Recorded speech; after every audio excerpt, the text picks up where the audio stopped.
Your parents bought a house on a single income, raised 3 kids, took family vacations every summer, saved for retirement, and still had money left over at the end of the month while you're working 2 jobs. Your partner works full-time, you're drowning in student debt your parents never had to deal with. You can't afford to buy a house in the same neighborhood where you grew up. You're delaying having children because you can't afford them. And despite working harder and being more educated than your parents ever were, you feel like you're falling further behind every year.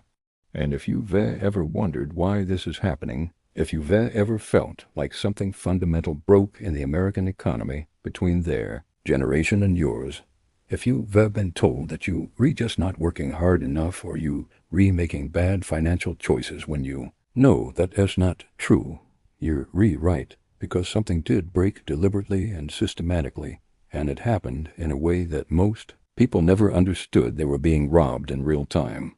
Let us start with a comparison that will make you angry.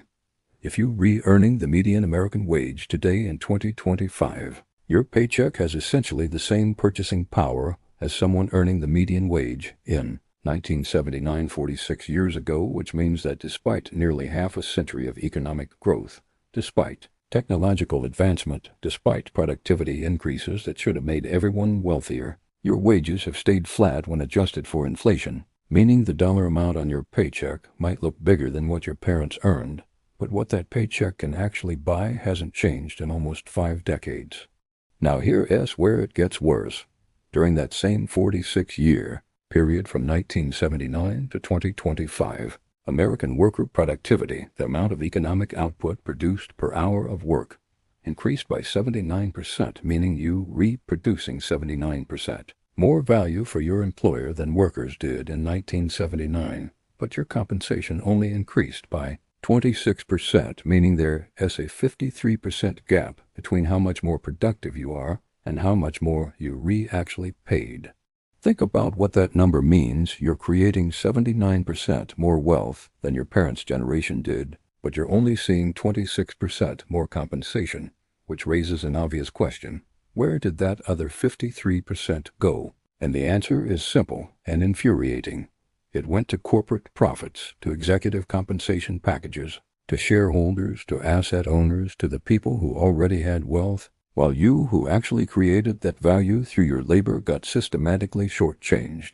This wasn't an accident or a natural market outcome. It was the deliberate result of policy choices made, starting around 1979, that fundamentally restructured the American economy to transfer wealth from workers to owners. And those policy choices included weakening unions, which destroyed workers' collective bargaining power, letting the minimum wage erode through inflation by not raising it frequently enough, deregulating industries like trucking and airlines, which pushed wages down, cutting taxes on the wealthy while shifting the tax burden to workers through payroll taxes, allowing corporations to offshore manufacturing to low-wage countries without penalties, and creating a legal environment where employers could suppress wages through various means without consequence.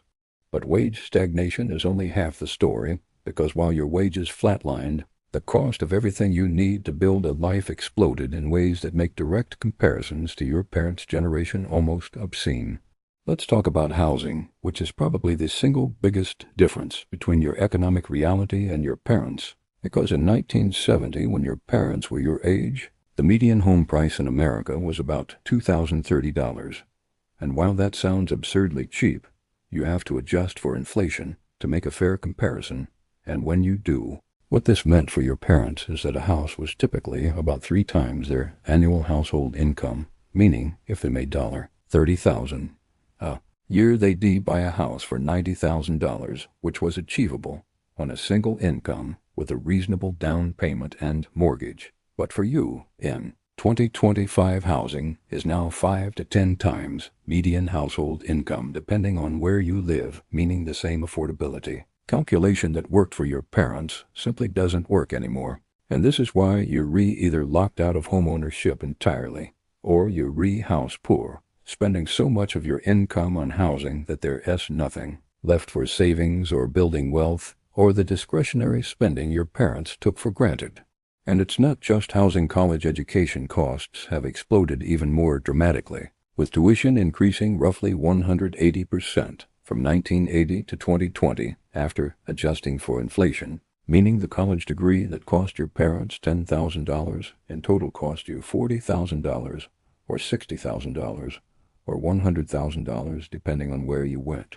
And because wages stagnated while education costs skyrocketed, you graduated with debt burdens your parents never faced, and that debt follows you for decades, preventing you from buying a house or starting a business or taking any of the economic risks that might actually build wealth. Healthcare costs similarly exploded, childcare became unaffordable, and basically every major expense required to build a middle-class life increased at rates far exceeding both inflation and wage growth, creating a scissor effect where your income stays flat while your expenses soar, leaving you with less disposable income despite working harder than your parents ever did. Now let's talk about the wealth gap between generations, because it's not just that you re-earning wages with the same purchasing power your parents had and facing higher expenses. It's that the wealth your parents accumulated through those wages is dramatically larger than the wealth your generation has been able to accumulate. And the numbers are staggering when you look at them. Baby boomers, your parents' generation, have an average net worth of about $1.6 million per household, while millennials have the least wealth of any generation at the same age in modern American history. And in total, baby boomers control approximately $16.21 trillion in household wealth, while millennials and Gen Z combined hold only $3.27 trillion, meaning your parents' generation controls nearly 5 times as much wealth as your generation, being larger. Part of this is simply time. Your parents have had more years to accumulate wealth, but even when you control for age and compare generations at the same life stage, millennials have significantly less wealth than baby boomers or even Gen X had at equivalent ages, which means something structurally changed in the economy that makes wealth accumulation harder for younger generations, and that something is a combination of wage stagnation plus cost explosion, plus the shift from an economy that rewarded labor to an economy that rewards capital, meaning if you do and already own assets, you can't get ahead. The mechanism is simple and brutal.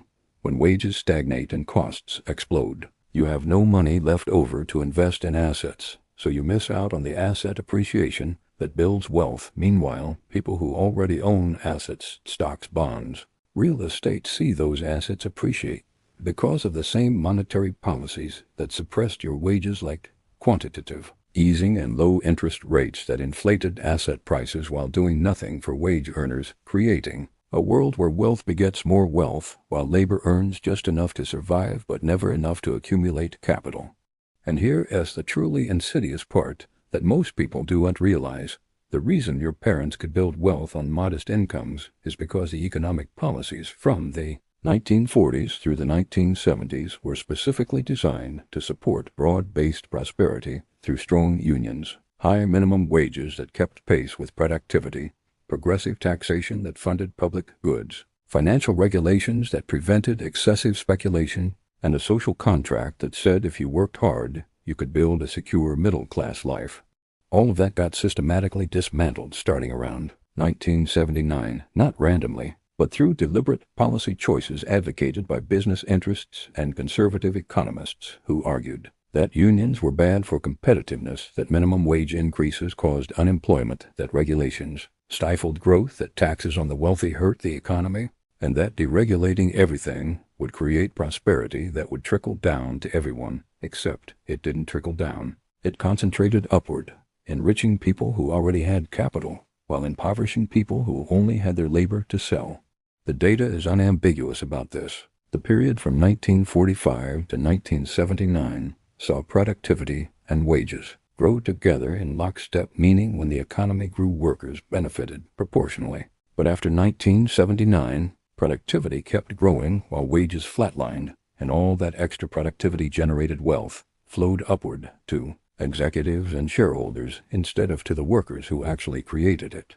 And this happened alongside the inflation created by Nixon ending the gold standard in 1971, which, as we discussed in another video, began the process of currency debasement that systematically eroded purchasing power for everyone who holds cash or earns a salary while benefiting people who own appreciating assets creating a perfect storm where your wages buy less because of inflation, your wages grow slower than productivity because of policy choices, and the costs of housing and education and healthcare explode faster than both inflation and wage growth, leaving you completely squeezed from every direction. So when people ask why millennials and Gen Z aren't buying houses or having kids or building wealth like previous generations, the answer is, and that younger generations are lazy or entitled or bad with money. It is that the economy was fundamentally restructured over the past 50 years in ways that systematically transfer wealth from workers to owners, from young to old, from labor to capital. And you're reliving through the consequences of those choices even though you never had any say in them. Your parents aren't wrong when they say they worked hard and built what they have, but what they often do and understand is that they worked hard in an economy that was structured to reward hard work through rising wages and affordable housing and accessible education and employer-provided benefits and pensions, while you reworking just as hard or harder in an economy that has been deliberately restructured to extract from labor and transfer to capital, where housing is financialized as an investment vehicle that must appreciate rather than a basic need that should be affordable, where education is a profit center rather than a public good, where healthcare is a market rather than a right, where employers can offer you gig work instead of stable jobs, and where every system that used to support middle-class prosperity has been dismantled or corrupted to serve wealthy interests. You not failing, you operating in a system designed to extract your labor's value and transfer it upward to people who already have capital. And until that system is reformed through policies that reconnect wages to productivity, make housing affordable again, reduce education costs, strengthen worker bargaining power, and rebuild the social supports that made middle-class life possible, each successive generation will find it harder to build wealth through work alone, which is exactly what the wealth gap data shows is already happening. Your paycheck buys half what your parents did because for 50 years policy has systematically suppressed wages, inflated assets, and transferred wealth upward. And the sooner you understand that you not personally failing, but that the system itself has been rigged against you, the sooner you can stop blaming yourself and start demanding the systemic changes that would actually fix this.